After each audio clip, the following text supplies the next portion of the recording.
Somebody just left.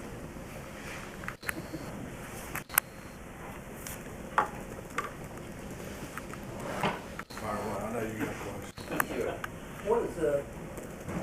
What special challenges does Hurts present when you're going against the quarterback? Not only that does what he does, but does it as well as he does it. Well, where I come from, we call those that's a motto, master of the obvious. You did see some of that stuff on Twitter, didn't you, where he's spinning the ball back behind his back and doing something. I think the best thing he does, is that he's a smart football player. I mean, he throws the ball well, he runs the ball, he runs it as good as any running back. It's been like that since he was at Alabama, probably was like that in high school. But they've got a very complicated offense. Lots and lots and lots and lots of different formations and motions and shifts. And I'm not saying more than the group last week, but comparable. He's able to, manipulate that offense. So I mean, I can't sit there and tell you that I've seen anything that I think we can take advantage of. Is it surprising that he was able to pick up that complicated an offense after the Alabama one? Which probably not considering his pedigree growing up. No, sir. I know Hurts and the receivers get a lot of the hype, but they've got some pretty good running backs too, in Sermon and Brooks. What have you seen out of these guys? Yeah, I saw they averaged 9-point-something yards per carry is what I saw. Then you watch the film, and sometimes you can get stats, and you can kind of skew them how you want them to and stuff. But I was hoping that when you watch film, that's not the case. So anyway, it's going to be a great challenge for our guys. We're going to have to tackle better than we've ever tackled. Our angles are going to have to change because they'll change angles on you extremely rapidly. We're going to have to try to see if we can sneak 12, 13 guys out there. I don't know if we'll get away with it. I thought about that. I don't think we can get away with that. So we're just trying to finish up the game plan. We still got to do third downs and stuff, but we're just trying to get wrapped up. So we'll make sure we can put our guys in the best positions we can. You're going against a really good offense with a bunch of FRs running around out there. How do you nurture them? How do you go about that? Well, the first thing we're going to do is we're going to be parents, and if that was mine, I've got an FR parent at home. So, I mean, I am an FR parent. I got an FR at home that's going to school, and I understand how he thinks and responds. So it's easy for me. Have you ever been in a situation before where you played this many? No. I don't know. At all the places I tend to remember things I want to remember, and I'm sure I've forgotten a lot of things I want to forget. So, there's every situation's different, and we're here that's why we're here. And we've been entrusted to do the best we can with these guys, and the bigger picture is there are guys and there's someone's children and there are our children, and we got to do the best we can with these guys and motivate them and encourage them and love them and make them do right and do all those things. And beyond all that, there's this football game. And I thought about this the other night. They don't give ribbons for participation if you're a coach. Coaches don't have participation trophies. You win or you lose, and at the end of the year, it's how many W's and how many L's. They don't care how many freshmen you got or how many of this or how many of that. Nobody really cares. So, we're going to do the best that we can, obviously, but there's no best you can.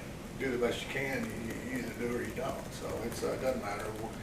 We're going to do our job, and we're going to love on our guys, and we're going to try to have the best practice we can today.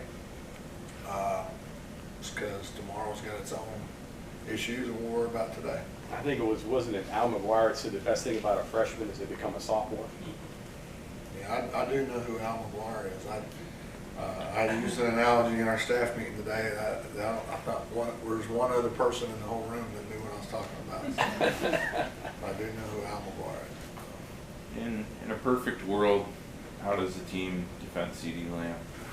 And his team what? CD Lamb, what's Woo. You know what? That is going to be an issue for NFL teams probably after this year or whenever he's eligible to go out. So he's a really good player, and I don't know that anybody's got a handle. I know those Texas guys didn't have a handle for it, and I don't think anybody's had a handle for that. So it hasn't been anything that I've seen done on film. So we'll just, maybe we'll see. I think you finally get a couple of bandits working, and now Calvin's gone, so you're right back to square one at the bandit. We're all right. We'll we were making a lot of mistakes there, and we were trying to run some things that we didn't run right, and we got to get that corrected. And we're flopping on the ground, and we had opportunities, and we had a 3rd and 14. We got off the field, and we got a penalty. We'll move some guys around and shuffle some guys around. It won't be as good as we really want, but you know what? You never know. Maybe somebody will come to the forefront and be a good player there. who are your top candidates to do that? Well, it's a double secret. And, I would like to say I got a call into DeMarcus Ware, and we got an extra year out of him, or Whitney Merciless, or somebody like that. Whitney's kind of busy right now. DeMarcus isn't busy, but anyway, we're going to use the guys we got and try to put them in position to make plays. Josh, Norwood, your free safety, is probably more modern than I don't know a guy would have been at that position 10 years ago. Not as big or as tall as long. At Bandit? Yeah, no, free safety. Oh, well, Josh has been playing free safety. Yeah, is that common where you think this position is going more of a coverage guy who can fly around? Well, I think in this conference, there's not a doubt. Now, I think you'd like to be better than 5'9", 170 pounds, but Josh brings a lot more to the plate than that. He's extremely physical. And I'm joking about it. I don't know exactly how much he weighs, but sometimes I look at him and go, "Do you eat today?"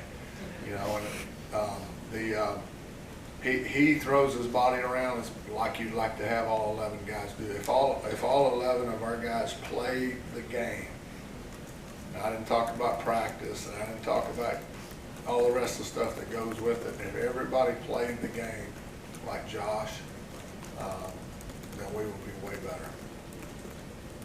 Behind Josh, Kerry Martin's playing a good bit.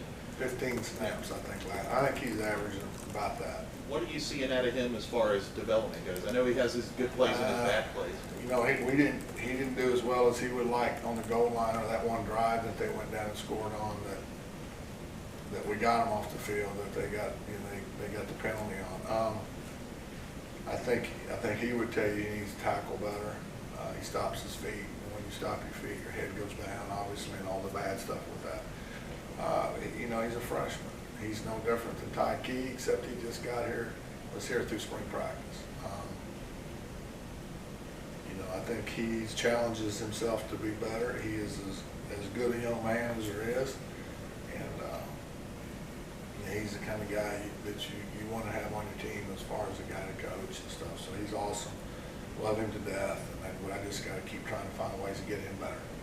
You talk about with Josh how he throws his body around if everybody plays like that. Yeah, and he's got a few flybys. I don't know what this is going to be in the new Top Gun movie, but the old one where Maverick requesting the flyby, he's got a few flybys in there.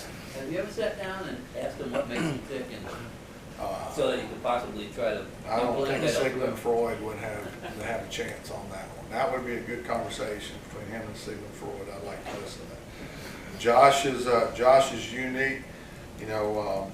We were talking about something in the game plan, and he compared it to something that I was the only one in the whole building that had figured out what I was thinking, which is a scary thought. But nobody else had kind of come to the realization that why we were doing something, and I was the only one that I hadn't even told anybody. And he figured it out. I think if he can get his degree and finish this thing up, I think he's got a chance to be a pretty good coach someday. And he'll get paid back tenfold for all the pain that he's created as a player on little stuff and day-to-day stuff. He gets out to practice now. He's interested in the coach, but he'll get paid back tenfold when he gets to start coaching, because he'll have a bunch of guys that'll challenge him too. So he needs to do that. I think he would be a really good coach someday. Your red zone defense, what do you have to tighten up there, particularly against them? 100% of it all. All of it? Yeah, well, we're struggling to play man. We struggle to play zone. There's not really much anything else. We're having to cover so many holes. It's like the little Dutch boy that goes up to the dike, and he's got his leak, and he puts a finger in, and there's another leak, then there's another leak, there's another leak. So we're going to continue to try to plug the leaks till we can find something. About 2 years ago, we led the nation in red zone defense, and so I don't think it's so much what we're doing, it's just we're just not doing it good enough. Offense to say it's hard to pass or do stuff down there because you're so constricted. But the passes are a lot shorter and Yeah, faster. you don't have as much time. Yeah. Unless you play things right, and Kerry got the interference penalty trying to get underneath the receiver. Obviously, the week before against Texas, we did not get underneath the receivers. So we practice that almost every day. So we just got to continue to get better. Okay, thanks, Coach. Cool. Thanks.